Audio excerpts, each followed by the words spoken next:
D6 시리즈 세 번째 말씀 함께 나누도록 하겠습니다. D6란 여러분 뭐죠? D6가 뭐죠? 네, 신명기 6장. 1부 때는 거의 대답 못 하더라고요. 근데 2부는 확실히 더 대답을 확실하게 해주시네요. 네, 신명기 6장 말씀인데요. 그 중에 4절부터 9절 말씀을 특별히 말한 것입니다. 한번 말씀을 함께 읽어봤으면 좋겠는데요. 그 말씀은 이렇습니다. 이스라엘아 들으라. 우리 하나님 여호와는 오직 유일한 여호와이시니 너는 마음을 다하고 뜻을 다하고 힘을 다하여 내 하나님 여호와를 사랑하라. 오늘 내가 내게 명하는 이 말씀을 너는 마음에 새기고 함께 내 자녀에게 부지런히 가르치며 집에 있을 때이든지 길을 갈 때이든지 누워 있을 때이든지 일어날 때이든지 이 말씀을 강론할 것이며 너는 또 그것을 내 손목에 매어 기호를 삼으며 내 미간에 붙여 표를 삼고 또 내 집 문설주와 바깥문에 기록할지니라. 네, 아멘. 이 말씀을 우리는 세대간 전수에 대해서 이 말씀 안에서 우리가 확인할 수 있습니다. 그렇죠? 세대간 전수라는 그 의미가 여기 안에 담겨 있습니다. 근데 세대간에 뭘 전수해야 되죠?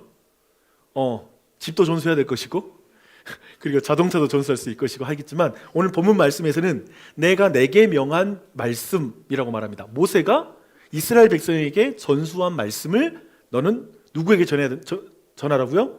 자녀에게 전해라 라고 지금 말씀 말하고 있습니다. 지난 월요일과 화요일 이 두 번에 거쳐서 제가 인천로의 교사 부흥회에서 말씀을 전했습니다. 제 자신이 먼저 은혜를 받았고요. 그리고 참여한 교사들도 정말 많이 은혜를 받은 것으로 보입니다. 확실한 건 저는 확실히 은혜 많이 받았어요. 네, 그분들은 어떤지는 정확하게 모르겠어요. 하지만 되게 은혜를 많이 받은 것처럼 보였습니다. 첫날에 신명기 6장 4절부터 6절, 9절 말씀, 오늘 방금 읽었던 그 말씀을 기초로 복음을 전수하는 교사라는 이 주제로 하나님의 은혜를 나누었습니다. 근데 다시 제가 사실 이 말씀은 D6 이번에 시리즈 설교 첫 번째 설교할 때 이 본문으로 설교를 했거든요. 근데 다시 한번 그 말씀을 묵상하면서 다시 한번 그 강조점들이 분명하게 제 안에 보이더라고요. 그건 뭐냐면 오직 부모를 통해서만 신앙이 전수되는구나 라는 것이 되게 제 눈에 띄었습니다. 그게 강조점으로 보였어요.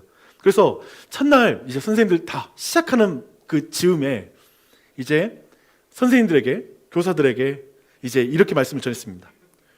오직 부모를 통해서만 신앙이 전수됩니다. 교사가 아닙니다 라고 말했습니다. 지금 교사 부흥회인데 처음에 시작을 이렇게 했어요. 이 말을 하자 다들 저를 더 주목하더라고요. 왜 사람들이 주목하는지 우리 잘 아시죠? 아마도 이런 생각이 있기 때문에 그렇죠. 목사님 오늘 주제가 복음을 전수하는 교사 아닙니까? 아니 지금 주제랑 전혀 다른 말씀을 하시네요. 교사 부흥회에 오셔서 왜 이런 말씀 하십니까? 그렇다면 부모가 예수님을 믿지 않으면 그 아이에게는 복음이 전수될 수가 없겠네요. 신앙이 전수될 수 없겠네요 라는 이런 질문이 생길 수 있고 또한 교회의 목회자와 교사를 통해서 아이들이 예수님을 만날 수 있지 않나요?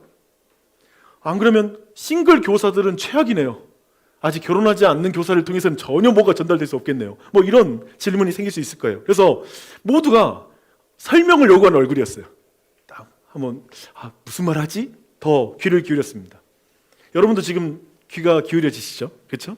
사도 바울은 고린도 전서에서 보니까요, 오늘 말씀 보니까 부모가 되는 다른 차원을 우리에게 말하고 있습니다. 그리스도 안에서 일만 스승이 있으되 아버지는 많지 아니하니 그러므로 예수 안에서 내가 복음으로써 너를 낳았음이라 라고 말합니다.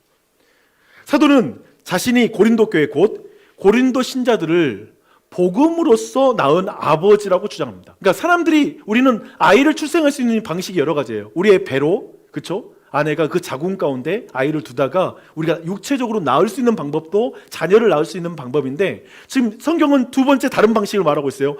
복음으로써 아이를 낳는 이 부분에 대해서 말하고 있습니다. 그리고 사도가 스스로를 규정하는 그 정체성이 뭐냐면 자기가 아버지라는 거예요.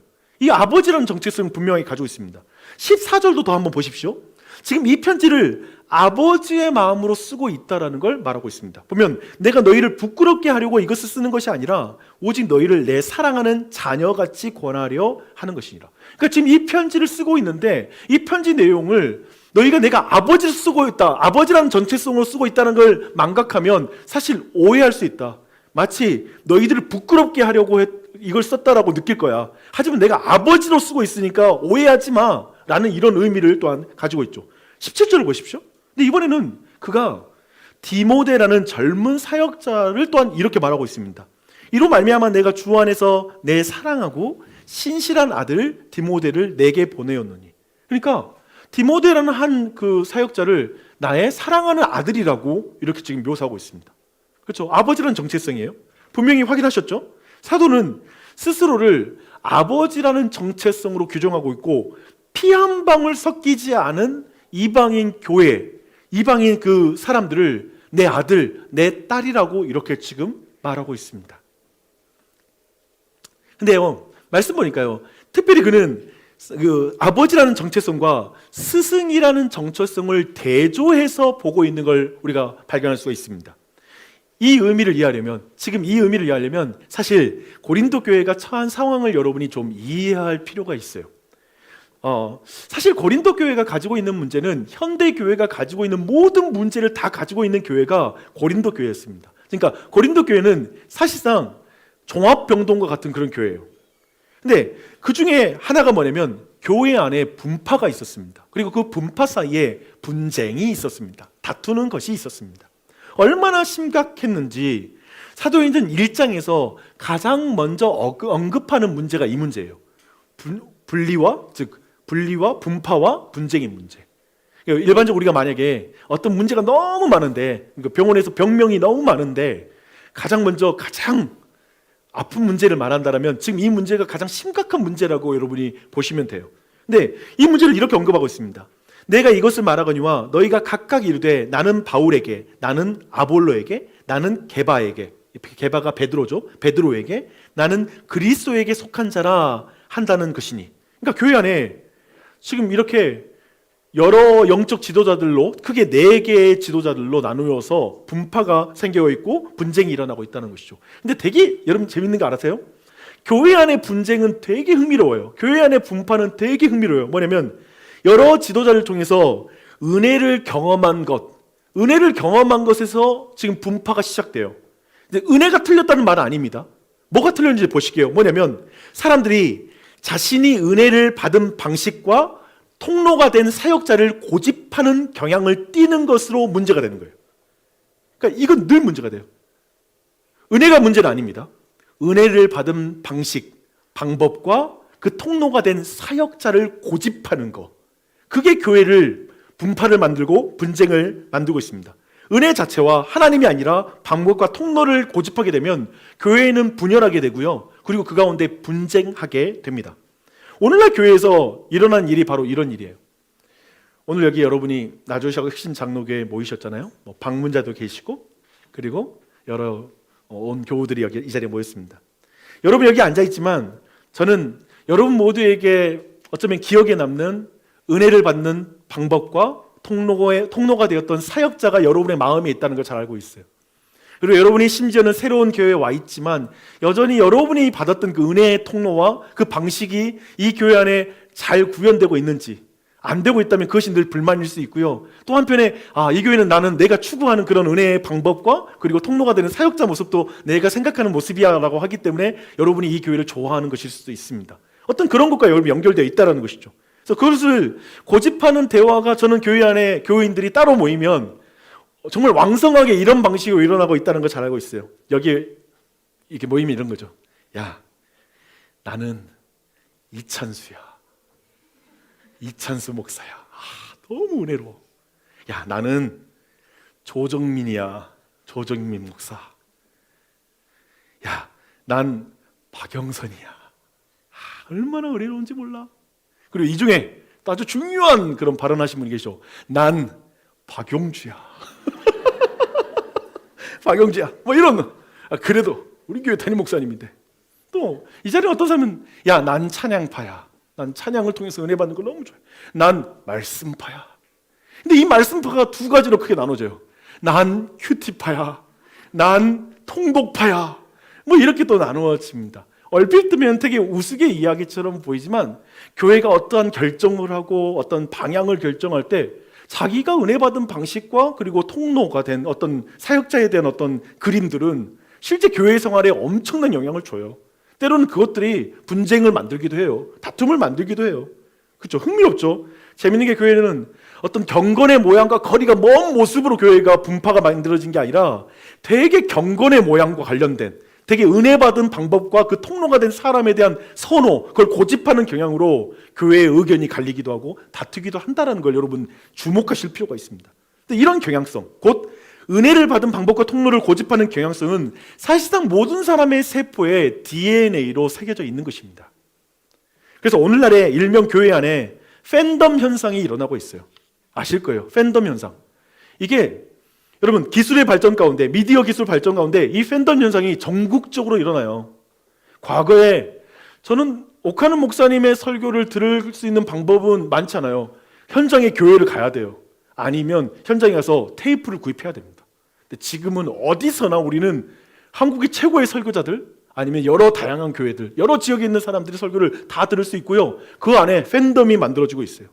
근데 안타깝게도 이런 경향성을 이용해서 자신의 이익을 추구하는 목회자가 있다 없다?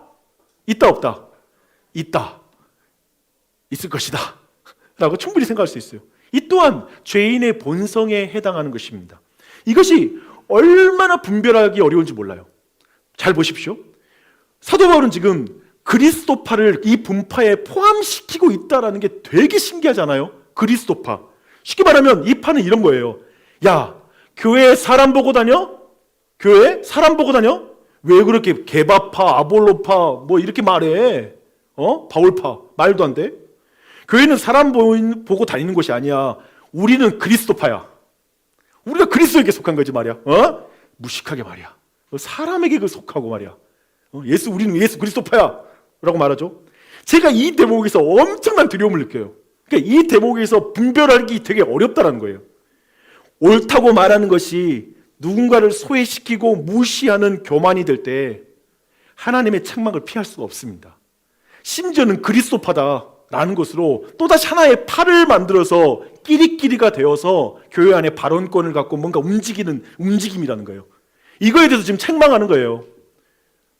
오늘 여러분 집으로 돌아가서 한번 쭉 본문 읽어보십시오. 1장, 2장, 3장. 사도는 이 현상을 완전히 치밀하게 분석합니다. 굉장히 많은 분량을 할애해서 이런 문제에 할애해요. 사실 나중에 막 가늠 문제도 있거든요.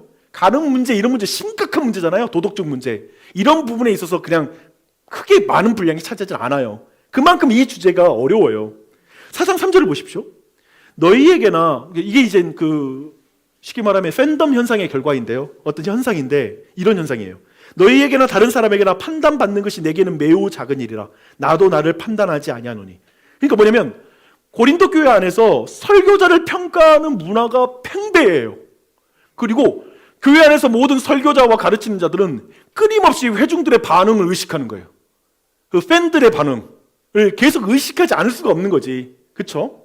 그래서 이런 평가하는 문화 속에서 말을 잘하는 것이 얼마나 중요하겠습니까? 근데 그거 아세요? 제가 잠깐 여기 들어가기 전에 한 가지 더. 대형교회 가면 예를 들면 부목사들 목회하면 예를 들면 되게 설교를 이렇게 해서 반응이 좋은 설교가 마치고 나잖아요. 그러면 다 교역자실 들어갈 때 교역자들 다 앉아 있잖아요. 그 분위기에서 무슨 말이냐면 홈런 쳤어. 홈런 쳤어. 그런데 그 안에 그 묘한 시기심과 묘한 그 경쟁심이 딱 흘러요. 그리고 뭐 그 홈런 친 사람이 뿌듯하기도 하지만, 그러니까 뭐 하냐면 그 안에 왜냐하면 회중들이 엄청나게 설교를 이렇게 평가하고 있고 그 평가에 성공적인 것을 했다는 것 자체가 되게 그의 위치를 결정하기 때문에 그런 분위기가 흐르는 거죠. 이게 문화가 장난이 아니에요. 그렇죠? 그런 문화가 흐르고 있는데 이걸 볼 때도 이런 평가하는 문화 속에서 말 잘하는 게 얼마나 중요하겠어요. 그렇게 순회 설교자들이 교회 안에 들어와서 교인들의 귀를 호강시켜 주는 거예요. 그리고 사도 바울의 어눌함 말투에 대해서 지적하는 지경에 이르는 거예요. 사도 바울의 사역까지도 평가하는 거예요. 어눌하다고. 의외로 우리는 참 사역자를 분별하는데 성공적이지 못합니다. 여러분 모두 나는 참 목회자와 뭐 이런 걸 잘 분별한다고 생각할지 모르지만 굉장히 어렵습니다. 결국에 스승이라고 하는 이들은 사람들에게 그리스도를 가리키는 것이 아니라 방식과 통로인 사람을 주목하게 함으로 말미암아 거기에서 인기와 이익을 누린다라는 것, 그것을 구하고 있다는 걸 우리는 충분히 발견할 수 있습니다. 그 사람이 전한 메시지여서 복음이 복음되는 것입니까? 예를 들면 누가 전했으니까 복음이 복음되는 거예요? 예를 들면 그런 부분이 강해지는 것이죠. 이런 현상, 은혜를 받은 방법과 통로를 고집하는 현상은 우리가 아는 것처럼 인터넷 기술과 코로나 현상 가운데 그 특수상을 통과하면서 제가 볼 때 우리가 지금 경험하는 건 기독교 역사상 가장 보편적이고 정말 자연스러운 현상, 팬덤 현상, 뭔가를 평가하는 현상은 너무나 가득해요. 그러니까 지금 그런 말이 있어요. 지금 지역교회 목사는 이찬수 목사를 경쟁 상대로 생각하고 설교를 하는 거야. 여러분 사실 누구 설교 들어요? 우리 교회 담임 목사님 설교 아니지. 이찬수 목사 아니면 어디 목사 막 이런 걸 우리는 이제 말하죠. 그러니까 되게 어려워진 시대인 거예요. 우리의 귀는 다 높아진 거예요. 그렇죠? 그러면서 나타나는 현상이 무엇이라고 했죠? 지난번에 제가 이런 말 했는데 플로팅 크리스천 현상이 있다라는 말씀을 들었죠. 플로팅이라는 건 둥둥 떠 있다라는 그런 의미인데요. 뭐냐면 소속된 지역교회 예배를 현장에서 드리기도 하고 아니면 온라인으로 예배 드리면서 다른 교회 목사님 설교를 온라인으로 또 예배를 드리고 설교를 또 듣는 거야. 그게 굉장히 널리 이제 퍼져 있는 것이죠. 그래서 우리의 핸드폰 안에 담임 목사 몇 명 정도는 우리가 모시고 있잖아요. 그렇죠? 그런 현상들이 우리 안에 굉장히 자연스럽게 나타나고 있는 것이죠. 저는 오늘 이 말씀에 비춰서 이런 문제의 위험성은 저는 개인적으로 4장 15절로 이미 분별 가능하다고 저는 생각합니다. 매우 중요한 구절이라고 생각해요. 그리스도 안에서 일만 스승이 있으되 아버지는 많지 아니하니 그리스도 예수 안에서 내가 복음으로서 너희를 낳았습니다. 그리스도 안에서 일만 스승이 있는 시대라는 그 이해가 되십니까? 지금 일만 스승이 있어요. 전에 없이 많은 설교를 우리는 듣고 있고요. 전에 없이 탁월한 설교자들을 우리는 쉽게 만날 수 있는 상황입니다. 여러분의 듣는 설교량만 생각한다면 어쩌면 우리 교회에는 오늘날 교회의 사람들은 더 복음 안에서 다시 태어난 사람이 많아야 돼. 맞아. 그렇죠? 많아야 되는 게 맞아. 한국 교회는 더 사람들이 건강해져야 돼. 교회는 더 성장해야 되는 게 맞아. 더 예수님을 닮은 사람이 많아져야 돼. 왜냐하면 듣는 설교량만 그리고 좋은 목회자의 설교를 듣는 양만 말한다면 우리는 더 그래야 된다고 생각해요. 하지만 우리는 알고 있죠. 그렇지 않다는 거. 그렇지 않다는 걸 알고 있죠. 왜 그럴까? 오늘 말씀을 우리가 본다면 아버지의 부재 때문에 그렇습니다. 영적인 아버지의 부재 때문에 그렇습니다. 그리스도 안에서 일만 스승이 있을 때 아버지는 많지 않으니 이거 주목하십시오. 사도의 이 말은 1차적으로 당시 그 고린도 교회 안에 있는 목회자들에게 일침을 가하는 그런 말이기도 합니다. 뭐냐면 목회자들이 자신의 정체성을 스승이라고 생각하는 거죠. 아버지라고 생각하지 않는 것이죠. 스승이라고 말하는 건 뭐냐면 고급 정보를 전하는 일타 강사가 되려고 몸부림치는 거죠. 그렇죠? 뭘 전하더라도 내가 여기에서 인정받고 그로 말미암아 충분한 사례비를 받고 싶어하는 마음, 그런 어떤 보상을 받고 싶어하는 마음으로 일타 강사 되려고 하는 거, 좋은 스승 되려고 하는 것이죠. 어쩌면 온라인의 그 유명한 설교자와 그분들의 메시지 생각해 보십시오. 저는 그분들의 진정성은 조금도 의심하지 않습니다. 저는 그 온라인에 있는 저도 굉장히 많이 설교를 듣고 있고요. 그리고 많은 것을 참고하고 배우려고 합니다. 하지만 그들이 여러분의 영적인 아버지입니까? 라는 질문을 하고 싶어요. 그분들이 여러분의 인격적으로 여러분의 이름을 알고 있나요? 그리고 여러분이 거듭나는 것, 그리고 여러분이 예수 그리스도를 닮아가는 것을 위해서 애타게 기도해주고 있나요? 저는 예를 들면 이 부분은 아니라는 거예요. 저는 이찬수 목사님이 분당 우리 교회 담임 목사로 그 교회 교우들에게 아버지로서 사역하고 있다고 생각해요. 하지만 그것을 듣고 있는 이 문명의 나와는 상관없는 거예요. 우리가 지역교회에 속해 있다, 그리고 지역교회에 속해야 된다라고 말하는 건 사실상 그 책임을 지는 그 무거운 자가 교회 안에 관계가 맺어지는 것이죠. 나를 아버지라고 생각하고 그리고 그 가운데 그 책임을 지는 관계인 것이죠. 인격적 교류 없는 상태로 근본적으로 성경이 말하는 거 제가 보는 거 뭐냐면 인격적 교류가 없는 상태로 근본적으로 거듭날 수 있는가? 그리고 또한 영적으로 온전히 자라날 수 있는가? 불가능한 건 아닐지라도, 그렇죠? 때로는 온라인으로 뭔가 방송을 통해서 예수님을 영접할 수 있으니까요. 그걸 가능하다, 불가능하다는 걸 제가 말하는 게 아니에요. 근본적으로 아버지로서의 영적 관계가 맺어지는가의 부분인 거예요. 그리고 우리가 아는 것처럼 그렇지 않으면 실질적인 영적 성장이 거의 대부분은 일어날 수 없다는 것이죠. 이 부분을 여러분 좀 기억했으면 좋겠습니다. 그래서 제가 볼 때는 이 안에, 즉 뭐냐면 우리의 핸드폰 안에 여러 담임 목사를 두고 설교를 많이 듣는 것으로 영적으로 자랄 수 있다는 착각은 굉장히 강해질 것입니다. 이미 우리는 멀티버스와 그리고 가상세계가 있는 교회, 그런 영역으로 이미 들어와 버렸습니다. 우리에게 너무나 이제 익숙해졌고 이것을 다시 돌릴 방법은 없습니다. 오해하지 마십시오. 저는 다시 한번 유튜브에서 설교를 듣는 것에 대한 무용론을 말하는 게 아닙니다. 저는 우리 교회들이 좋은 설교자들의 설교를 듣는 걸 저는 비교적 늘 오픈되어 있었고 그것을 좀 추천하기도 합니다. 하지만 저는 목회자로서 다시 한번 오늘 말씀 안에서 저를 돌아보게 돼요. 그렇다면 답은 뭐냐면 제 자신이 질문인데, 넌 일타 강사를 꿈꾸는 스승이냐? 아니면 너는 진짜 영적인 아버지로 우리 교회 안에 서기를 원하느냐? 정직하게 저는 이 질문 앞에 서야 됩니다.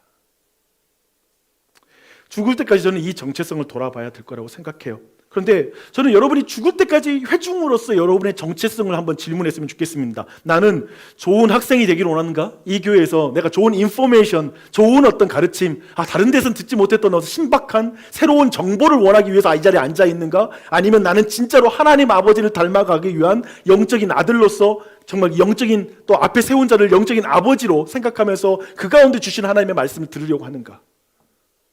이 질문 또한 여러분도 평생 동안에 여러분 안에 질문하며 나아가야 될 것입니다. 우리가 고린도 교회에서 확인하는 바와 같이 사람은 은혜의 근원이신 하나님보다 방법과 통로인 사람에게 속하는 것을 좋아하고, 여기는 필경적으로 우리는 인포메이션 중심으로 스승을 좋아하는 경향이 있습니다. 일타 강사를 되게 좋아해요. 사실상 정보 전달을 탁월하게 잘하는 일타 강사를 좋아합니다. 제가 보는, 그래서 근본적으로 우리가 여기 안에 뭐가 있냐면, 근본적으로 기독교를 근본적으로 정보로 접근하는 경향이 있기 때문에 그렇습니다. 그러니까 기독교를 어떤 지식으로 접근하는 것이죠. 그래서 교회를 그저 좋은 말씀 듣는 곳, 내 인생이 어떤 인생을 살아가는데 어떤 인생의 좋은 지침을 얻는 곳, 내 마음이 좀 불안한데 내 불안함을 좀 더 지울 수 있는 좋은 생각을 얻는 곳 해서 그런 정보를 얻으려고 예배당에 앉아 있는 것이죠. 그런 중심으로 앉아 있을 때, 정보 중심으로 기독교를 이해할 때, 제가 볼 때 그런 경향성 안에서 근본적으로 목사에게 기대하는 것도 일타 강사를 원하는 것이죠. 아버지를 원하는 게 아니에요. 그런 지점 여러분 잘 돌아보셔야 됩니다. 그리고 그 정보 중심으로 기독교를 할 때 궁극적으로 현장에서 예배 드릴 필요는 못 느끼게 될 것입니다. 그렇게 접근하는 이상, 정보를 가지고 기독교회를 기대하는 이상, 왜냐하면 설교자로서 정보 전달하는 건 인터넷에서 충분히 만날 수 있잖아요. 아버지가 아니어도 모든 건 나눠진다고 생각해요. 그러니까 고린도전서 4장의 이 오늘 본문의 말씀 안에 많은 게 나눠져요. 그러나 사도 바울은 굉장히 다르게 생각합니다. 15절 말씀 다시 보십시오. 그리스도 안에서 일만 스승이 있으되 아버지는 많지 않니, 그러므로 예수 안에서 내가 복음으로써 너희를 낳았다라고 말합니다. 그러니까 사도 바울은, 그러니까 아까 말한 것처럼 우리는 교회와 그리고 종교 그리고 기독교에서 기대하는 게, 내가 이 정도 지금 괜찮게 살고 있는데 이것을 더 나은 삶을 가기 위해서 필요한 정보와 지식을 원하는 게 우리의 경향성이라면, 그런 기대가 있다면, 사도 바울은 사람들에게 필요한 것은 삶을 더 나아지게 하는 지식과 정보가 아니라 사람을 다시 태어나게 하는 복음이 필요하다고 말합니다. 이 차이를 보십시오. 사람을 다시 태어나게 하는 복음이 필요하다고 말하고 있습니다. 그리고 사람은 다시 태어나야 된다라고 보는 거예요. 인간에겐 개발과 발전이 필요한 존재가 아니라, 진화론적 개념에서 더 진화해 나가는 게 필요한 게 아니라 인간은 거듭나야 된다는 것입니다. 이 사실에 대해서 요한복음 3장에서 예수님이 니고데모라고 하는 유대인의 유력한 스승과 선생과 나눈 대화가 있습니다. 근데 그 대화, 니고데모라는 사람은 이스라엘의 선생이에요. 그러니까 구약의 성경에 대한 지식이 굉장히 많은 사람이기도 하고요, 굉장히 도덕적인 삶을 살았고요, 또 한편에 어쩌면 최고의 일타 강사죠. 누군가가 물으면 다 대답할 수 있는, 삶의 문제에 대한 질문을 하면 대답할 수 있는 그런 어떠한 인간에 대한 통찰을 가지고 있는 사람이기도 해요. 굉장히 괜찮은 사람입니다. 근데 그 사람에게 어쩌면 그 또한 그는 죽음이 가시권에 들어와 있는 그런 나이든 사람이기도 하죠. 근데 그에게 예수님이 이렇게 말씀하세요. 사람이 물과 성령으로 나지 아니하면 하나님 나라에 들어갈 수 없느니라. 다시 태어나야 된다고 말하고 있습니다. 예수님은 니고데모에게 말합니다. 너에게 필요한 것은 뭔가를 더하는 게 아니다. 유대인의 지도자로서 이제 뭔가 더 더하는 어떤 정보가 너가 지식이 필요한 게 아니다. 너에게 필요한 건 다시 태어나는 것이다. 그리고 나는 너의 인생 속에 뭔가를 더하기 위해서 너의 인생 방향이 잘 가고 있는데 그 인생 방향에 내가 뭔가 조언하기 위한 존재로 이 땅에 와 있는 게 아니라 나는 너의 근본적인 인생의 방향을 바꾸고 그리고 너를 거듭나게 하고 새롭게 태어나게 하는 것에 관심이 있다라고 말씀하고 있는 것이죠. 저는 이 말씀 앞에 이 자리에 있는 여러분, 우리 모두가 어쩌면 정보의 홍수 시대 가운데 생산성을 키우려고 하기 위해서 더 나은 정보를 막 선택하고 있는 것에 몰입된 인생 아니겠습니까? 그런 여러분들에게 어쩌면 예수님이 생각하는 인간에 대한 관점, 그리고 예수님이 생각하는 인생에 대한 이 관점을 진지하게 한번 여러분에게 질문했으면 좋겠어요. 나에게는 더 나은 정보와 지식이 필요한가? 아니면 나는 지금 거듭남이 필요한가? 이 질문이 필요한 것이죠. 지금 이 질문을 진지하게 하고 있어요. 사람에게 필요한 것은 더 나은 삶을 위한 정보가 아니라 거듭남이라면 이제 사람에게, 사도 바울이 볼 때 그렇다면 사람에게 필요한 건 아버지가 필요하다는 거예요. 스승이 필요한 게 아니라는 거예요. 아버지가 필요합니다. 즉 우리의 육체의 부모님이 나를 낳아서 어쩌면 우리는 이 땅에서의 첫 번째 정체성을 얻게 되죠. 그래서 저는 박용주입니다. 왜냐하면 우리 아버지가 박씨거든요. 저는 그걸로 처음에 정체성을 얻었죠. 그러나 우리에게는 다른 정체성이 필요한데 하나님 나라의 정체성이 필요하다는 거예요. 하나님의 자녀가 되는 정체성이 필요하다는 것입니다. 하나님의 자녀. 근데 그 하나님의 자녀가 되는 그 정체성은 얻기 위해서는 거듭나야 된다고요. 복음이 필요하다고 성경은 말합니다. 예수님이 필요하다라고 말합니다. 이 거듭남은 오직 복음을 통해서만 일어납니다. 그리고 이 복음은 오직 부모라는 정체성을 가진 사람을 통해서 전달되고 전수된다라고 성경이 말하고 있는 것입니다. 마치 아이들이 10개월 동안 뱃속에서 이렇게 있는 동안 이 자체도 얼마나 힘겨워요. 하지만 출산의 고통도 얼마나 큰 고통이겠습니까? 우린 그걸 알고 있죠. 그걸 느껴야 되죠. 하는 것처럼 복음을 전한다는 건 어떤 의미에서 우리의 자녀들을 한번 키워보십시오. 그리고 주변에 있는 사람들 보세요. 어떤 의미에서 우리는 기다림과 고통이라는 그 과정을 통과해야 된다는 걸 다 알고 있잖아요. 그래서 그것이 마치 해산의 고통과 같다라고 성경은 말하고 있는 거예요. 남편 좀 빨리 믿었으면 좋겠는데 왜 이렇게 더디 믿어? 그 마음이 있는 거예요. 그 고통과 기다림이 있는 거예요. 더하여 사도는 갈라디아 교회를 향해서 흥미롭게도 있잖아요. 두 번째 해산의 수고에 대해서 말하고 있습니다. 이렇게 말해요. 4장 19절인데요. 나의 자녀들아 너희 속에 그리스도의 형상을 이루기까지 다시 너희를 위하여 해산하는 수고를 하노니, 지금 사도가 다시 해산의 수고를 한다고 하는 이유가 있거든요. 왜 그러냐면 지금 갈라디아 교회 사람들이 처음에 바울에게 들었던 복음을 버리고 다른 거짓 선생의 가르침으로 가버린 거예요. 쉽게 말하면 처음 것을 버려버린 거죠. 그래서 다시 해산하는 수고를 해야 된다. 그래서 그리스도의 형상에 이루기까지 라고 말합니다. 우리가 주님을 닮아가는 과정이 그래요. 이 자리에 뭐 그리스도인들 있지만 여러분 태어나서 그냥 자란 사람이 있어요? 또 이번 주에 바로 오늘 밖에 나가면 다른 소리 듣게 되죠. 그리고 다음 주에 돌아올 때쯤이면 오늘 메시지가 거의 생각이 안 나고 들어오겠죠. 그러면 다시 해산하는 수고를 해야 되죠. 다시 전하고 우리는 인생 내내 그것을 경험하게 된다라는 것을 알고 있을 것입니다. 이 모든 과정 또한도 우리가 아이를 키우는 경험에서 하게 되죠. 출산할 때 그렇게 아이들을 고통 가운데 낳게 되잖아요. 제가 이걸 어떤 그 의사가 그렇게 말했다고 하니까 말하기를 제가 요로결석을 한번 앓은 적이 있었는데, 저는 출산의 고통을 알 방법이 없으니까. 근데 뭐라고 말하냐면 요로결석의 고통이 그 여성들의 출산의 고통보다 조금 더 강한 고통이다라고 말도 안 되는 말을 누가 했다고 하더라고요. 저는 이제 출산의 고통을 다만 그렇게 짐작할 수밖에 없으니까 저희들은, 남자는 한계가 있습니다. 이 본문 이해가 안 돼요. 근데 그런 의미에서 너무 도대체 얼마나 큰 고통이야 라는 생각이 드는데, 근데 아이 낳고 나서 사실 오늘날 생각해보면 비혼도 있지만 아이를 더 이상 갖지 않기 원하는 그런 분들도 계시잖아요. 근데 생각해보면 왜 그럴까? 어쩌면 이런 많은 것들은 아이를 키우면서의 고통과 관련이 있다고 생각해요.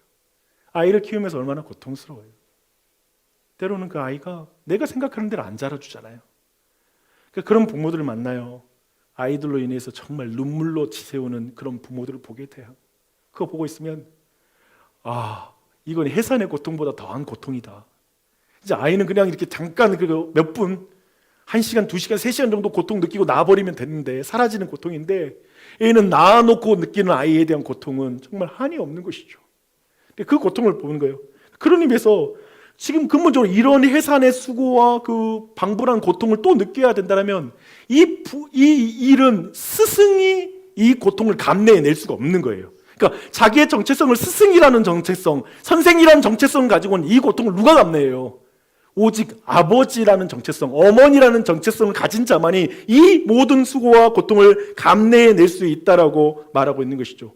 그래서 교회에서는 일타 강사가 영적으로 사람을 낳고 키울 수가 없어요. 그러니까 교회에 필요한 건 일타 강사가 아니라 영적인 부모인 줄 믿습니다. 이걸 주목하셔야 돼요. 일타 강사는 스캔들을 만들죠. 일타 스캔들이라는 드라마가 있어요. 잘 생각해봐요. 한국교회의 문제는 뭘까? 목회자가 스스로의 정체성을 스승으로 규정을 한 결과는 아닐까?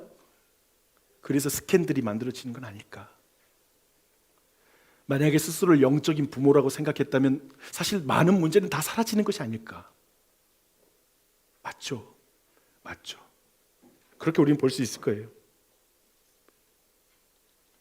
이렇게 기독교가 하나님의 자녀로 거듭남과 그리스도 형상을 닮아가는 것으로 관련이 된다는 걸 믿는다면 사실 교사에게 그리고 목사에게 부모에게는 말을 잘하게 하는 그런 지혜가 아니라 능력이 필요합니다. 그게 고린도전서의 표현이에요. 말이 아니라 능력이 필요하다라고 말하는 것입니다. 부모로서의 능력이 필요하잖아요. 말 잘하는 부모가 얼마나 대단해요. 그게 필요가 없잖아요. 능력이 필요하죠. 사랑의 능력이 필요하고 믿음의 능력이 필요하죠. 이런 이해에 다다르면 교회의 현실이 되게 이해가 돼요. 지금 한국교회 현실, 많은 것들이 이해가 돼요. 아까 말했죠. 정보를 전달하는 1만 스승이 있으나 아버지는 많지 않다라는 말이 이해가 돼요.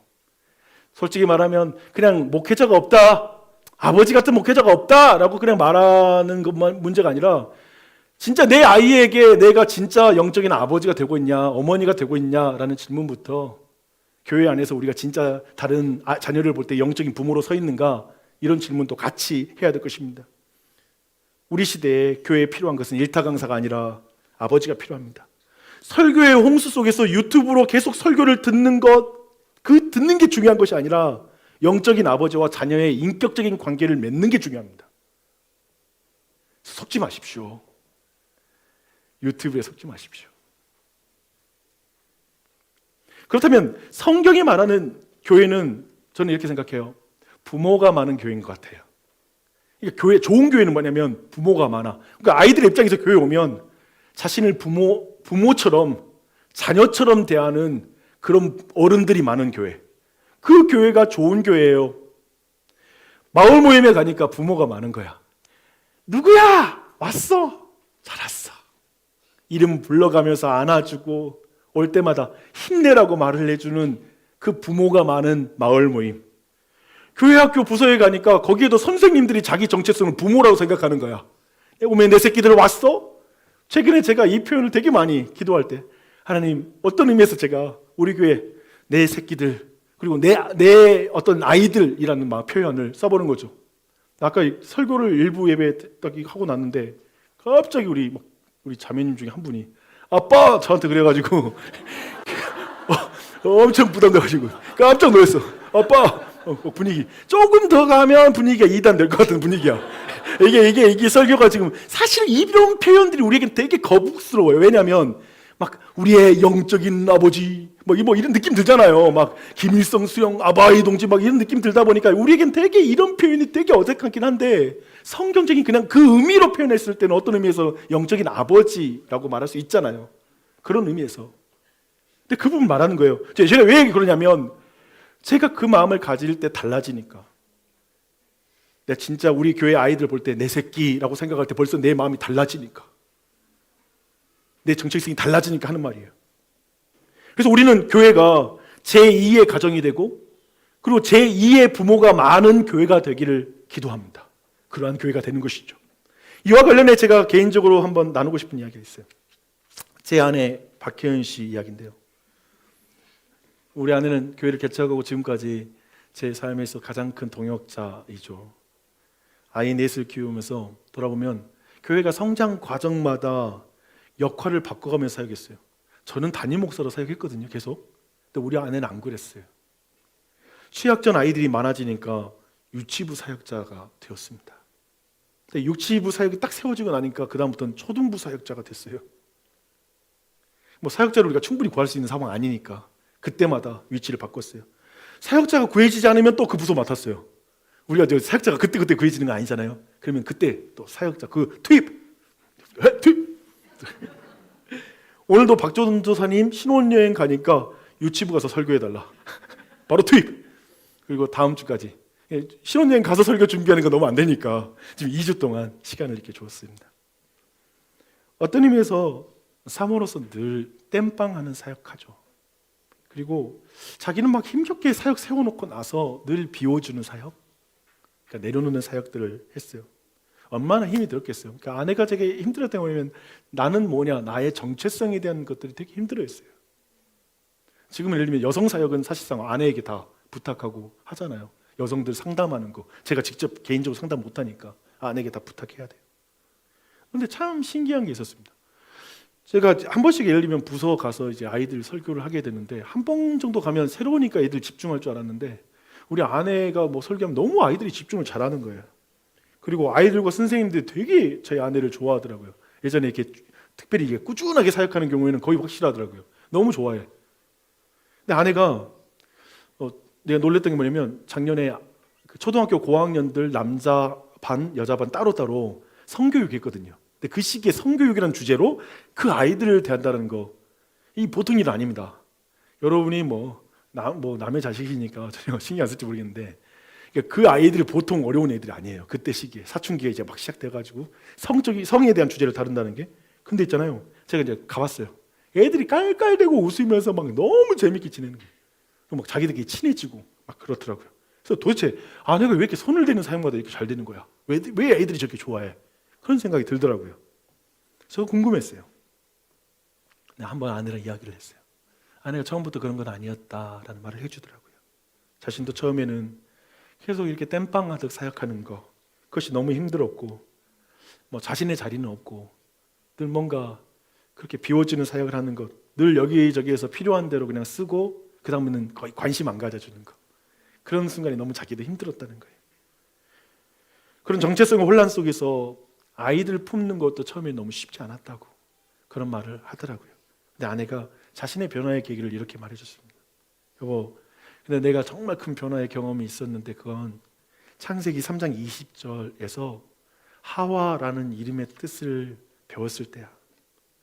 하와라는 뜻이 모든 산자의 어미다라는 그 뜻인데 그걸 보는데, 그걸 묵상하는데 우리 교회의 모든 아이들의 자신이 엄마라는 그런 것이 확신이 들었어.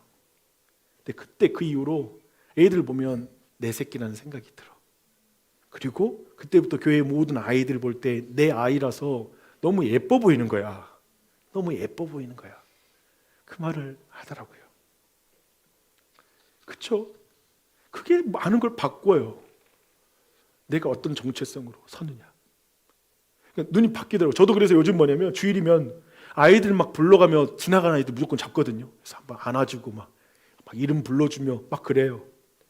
요즘 저도 아이들 보면 너무 이쁩니다. 사실 지난 그 크리스마스 때 제 생일 축하 아이들이 노래 부르는 순간에 너무 충격이 있어가지고 그때 아이들이 저를 생일 축하하는 거 보면서 그래, 내 아이다. 내가 그들의 영혼을 책임지고 있는 목사다라는 생각하면 너무 무거워요. 아이고 내 새끼. 오늘 보니까 청소년들도 보니까 제가 막 인사하고 막 안아주거든요. 청소년들도 좋아하는 것 같아. 내 생각에는. 좋아하는 것 같아. 진짜. 통하고 있어. 근데 그 아이들 어떤지 몰라. 근데 그런 생각이 들어요. 저는 목사로서 지난 9년 동안의 시간이 이 아버지라는 정체성을 그냥 받아들이는 과정이 아니었나. 그러니까 때로는 그런 게 있는 것 같아요. 교인들 안에 그냥 아버지라고 생각 안 하는 거야, 상대를. 그런 마음으로 봐지지가 않는 것이죠. 내 안에 그게 경험되지 않는 것이죠. 그래서 제 자신이 목사가 되는 과정이 지난 9년의 여의 시간이었던 것 같아요. 그래서 정말 내가 목사가 되고 싶어요. 아버지라는 정체성을 가지고. 근데 그런 생각하면서 무슨 생각, 오늘날의 교회와 목사의 한 가지의 어떤 말도 안 되는 거 한 가지 생각해 봤는데, 여러분 교회가 성장하는 거 되게 좋잖아요, 그렇죠? 새 가족이 막 많아져. 그래서 등록하는 사람이 많아져. 되게 좋아. 근데 제가 이런 생각 해봤어요. 여러분은 여러분 집에 아이가 한 명 늘어나는 게 굉장히 좋으세요? 이게 심각한 질문이죠, 그렇죠? 아이를 낳는 거, 자가 생산하는 부분들도 이거 지금 보통 일이 아니죠, 그렇죠? 이것도. 근데 또 한 가지, 입양하는 거. 입양하는 거 생각해도 여러분이 고려하잖아요. 이게 보통 일은 아니야. 그래서 늘어난다는 게 단지 웃을 수만 있고 기쁜 일만 아니야라고 생각하는데, 제가 그런 생각이 왔어요. 내가 진지하게 아버지라고 나의 정체성을 규정한다면 우리 교회 교인이 한 명 막 늘어나고 막 몇 명 늘어나는 걸 단지 막 숫자가 늘어나고 자리에 많은 사람이 차지하는 것 자체를 내가 즐길 수 있는 일인가? 아니다라는 생각이 들었어요. 책임감이 있는 자리다. 되게 그런 무게감을 가지고 내가 돼야 된다라는 그런 사실이, 그런 생각이 정말 들어요. 여러분은 어떠세요? 부모로서. 제가 보는 부모들, 단지 우리가 육체적으로 아이들을 낳았기 때문에 느끼는 그 책임감이 한 가지 있죠. 근데 여러분 또한도 내가 영적으로 아버지다라는 사실에 대해서 인정하고 그걸 배우는데 시간이 걸리지 않습니까? 물론 육체적 부모도 보니까 배워야 되는 것이더라고요. 근데 점점 부모도 자라가요. 아버지로서의 위치를 점점 깨달아가는 게 아버지이고 어머니라는 생각이 들어요. 근데 우리가 진짜 우리 아이들이 거듭나야 된다는 것을 보고 있는지, 그러니까 내 이 인생 아이들을 잘 살게 하기 위해서 공부시키고 있고 좋은 학벌 만들어주고 싶고 좋은 어떤 집도 물려주고 싶고 전수하고 싶은 거 참 많죠, 우리가. 근데 진짜 우리가 우리 자녀를 볼 때 그의 방향 속에 어떤 더 나은 삶을 위해서 뭔가를 더하는 문제가 아니라 이 아이는 거듭나야 됩니다. 이 아이는 거듭나야 됩니다라는 것을 믿고 그 가운데 부모로서의 그 위치를 배워가고 있는지를 묻는 것입니다. 이 또한도 우리가 배워가야 될 주제인 것 같습니다. 제가 창세기 50장에 요셉 마지막 죽음 장면 보는데, 우리 그때 우리 말씀 나눴잖아요. 마지막에 지난주죠. 그 형제들이 불신 가운데, 두려움 가운데, 야곱이 죽고 나서 이제 요셉이 복수하지 않을까 싶어서 두려워할 때 요셉이 했던 그 말이 너무나 와닿는 거예요. 당신들은 두려워하지 마소서. 내가 당신들과 당신들의 자녀를 기르리이다 하고 그들을 간곡한 말로 위로하였다. 그러니까 사실 형들은 진짜 꼴보기 싫죠, 그렇죠? 자기를 팔았으니까, 자기를 죽이려고 했으니까 품을 수 없죠. 근데 그리스도 안에서 그들을, 하나님 안에서 그들을 용서하고 나서 형들의 아버지가 되겠다는 말과 같죠. 난 당신의 자녀들의 아버지도 되겠습니다 라는 그 은혜를 지금 말하고 있는 거예요. 그런 의미에서 생각할 때 우리 모두가 이 땅에서 아이 한 명 넣는 게 얼마나 부담됩니까? 그리고 교회 안에서 내 자녀만 잘 키우는 부모가 있더라고요. 그것도 필요해요. 근데 지금 교회에서 말하고 있는 건 싱글이든지 지금 여러분 안에 결혼했지만 아이가 없든지 상관없어요. 우리 모두가 교회 안에서는 영적인 부모가 될 수 있다고 말하고 있고, 단지 내 자녀의 문제가 아니라 다른 자녀들의 영적인 부모까지 되는 것, 그것을 말하고 있죠. 근데 그 일에 있어서 지금 어쩌면 우리가 그 용서의 은혜를 받았기 때문에, 그리스도 안에서 내가 하나님의 자녀가 아니었는데 예수님의 십자가의 그 보혈로 말미암아 내가 하나님의 자녀가 되었다라는, 그래서 내가 하나님의 아버지로 새롭게 부르게 되었다라는 이 사실로 말미암아 우리 또한도 누군가에게 영적인 부모가 될 수 있다는 그 사명을 놓치지 않고 그 길을 걸어가는 것, 그런 우리가 되었으면 좋겠습니다. 저도 배워가요. 완벽하라는 말이 아니에요. 배워가야 된다는 거예요. 자라가기를 바랍니다.